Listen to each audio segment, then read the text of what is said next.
When you're retired, the money that you've saved up until then is what supports you for the rest of your life. But in order for it to do that successfully, there are 4 critical parts of your retirement income system that need to be in place. What are those different parts? How do you set them up?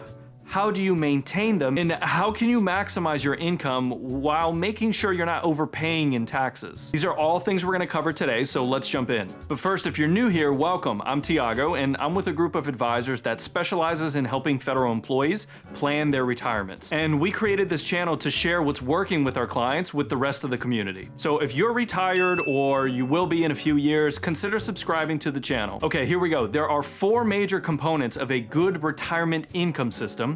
And the first thing you need to do is determine how much income you're going to need. For instance, let's say that after FERS and Social Security, you'll need, let's say, $5,000 a month from your portfolio to maintain your lifestyle. So that means that you need $60,000 a year. Some families like to keep this in cash when they retire, and in fact, we do recommend that you maintain higher cash when you first retire. Now, some families prefer to keep 2 to 3 years of cash, which would make this $180,000. And the first part of your income system is determining your cash strategy. How much cash should you hold so that you have money safe regardless of what happens in your portfolio? But just as importantly, how much cash is too much in that your wealth might not be growing fast enough for your future. And that number is going to be different for every family, but you do need to have more cash in your portfolio when you retire. Last year was a great example of this. Many people had to draw from investments that had fallen in value because they needed income for their retirement. If they had a strategy to meet their short-term needs, they may have been able to avoid that. But again, how much cash should you hold? And the answer to that is the next part of the income system, which is your bucket strategy. So we just talked about your cash strategy, but the cash strategy makes up one of the buckets within your overall portfolio. You see, within 12 months or so, the markets are very volatile and unpredictable.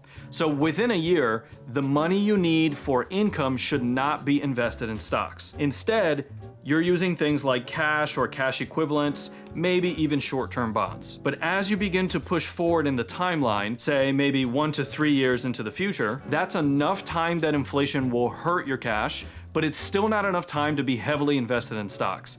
If there's a market correction, 1 to 3 years just isn't enough time to allow the markets to regrow again. So if you need income, it needs to be in more stable investments like bonds. A proper bond allocation can give you ongoing interest payments and help generate that cash that you're gonna need. So why not just have a portfolio of various different bonds? Well, the problem is you're also gonna need money way beyond here, 10, 15, 20 years or more from now. And bonds simply don't give you enough return to have inflation-adjusted income 10, 15, 20 years into the future, which is why, as we start to look way out into the future, you need to start incorporating more growth-oriented investments like stocks so that you can be outpacing inflation. Think about what $1 million meant to people 20 years ago compared to today. There's a pretty big difference. And the same goes for your income. You'll need your portfolio to outpace inflation and grow fast enough to continue to support your lifestyle in the future. Now, other considerations that fall into the bucket strategy is also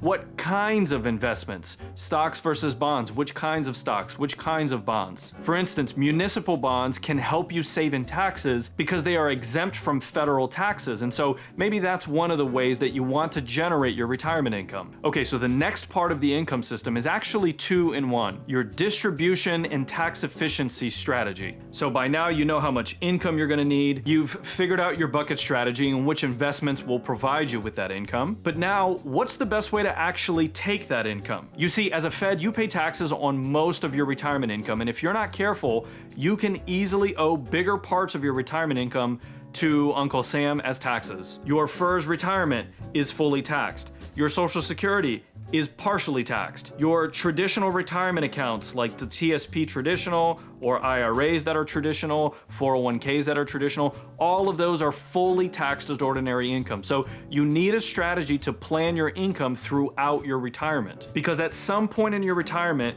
your tax planning window is going to close, and you could be stuck paying higher taxes if you don't plan ahead. We have a whole video on that in the description below. So let's go back to our previous example. If you need $5,000 a month from your portfolio, how do you best create this $5,000? Should it come out of a traditional account, or should it come out of an individual account that's somewhere else? If you do that, maybe it means you have room for things like Roth conversions and other strategies that are going to help you reduce your taxes throughout your retirement. Remember, when you hit your 70s, you have RMDs, and you may be stuck in high brackets if you don't address that early enough. So the bottom line with this part is, what kinds of investments will give you the income that you need, and which kinds of accounts should they be in and then come out of, so that you can keep your taxes as low as possible throughout your retirement. All right, so the next one is a Social Security strategy. The age-old question, when should you file for Social Security?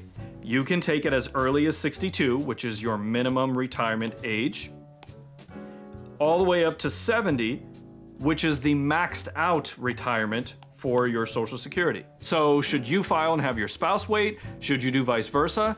There's over 500 iterations of filing, and if you haven't looked at modeling for various scenarios around your Social Security, I recommend that you do so. There are various reasons to file early, a few of which we talk about in another video, and we'll leave a link to that video in the description as well. But there's also reasons that you file at your FRA, which is somewhere in the middle here, or later, like maybe if you're earning some form of income prior to your FRA, where Social Security might actually be reduced. The point is, filing early or later means that you'll likely have to tap into your portfolio earlier or later, which influences these other components we've already talked about, like your buckets and your taxes. Guys, and the most important part is that all of these strategies are working together so that they're giving you the best chance of achieving your ideal future. So I hope this helps, and I hope we'll see you in our next video. Until then, stay wise and stay wealthy.